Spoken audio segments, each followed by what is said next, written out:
கிறிஸ்துவ உங்களுடைய வாழ்க்கையில கோபப்படுத்திடாம இருங்க. அவர் சாந்தமுள்ள தேவன் தான், மனத்தாழ்மை உள்ள தேவன் தான்.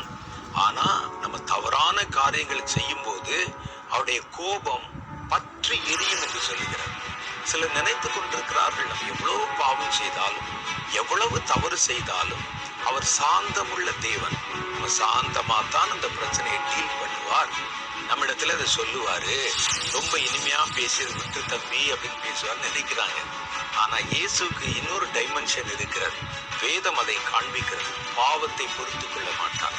ஒரு குறிப்பிட்ட அளவுக்கு மேல பாவம் பரிபூர்ணமாகும் போது கர்த்தருடைய கோபத்துக்கு நம் இலக்காக நேரிடுகிறது.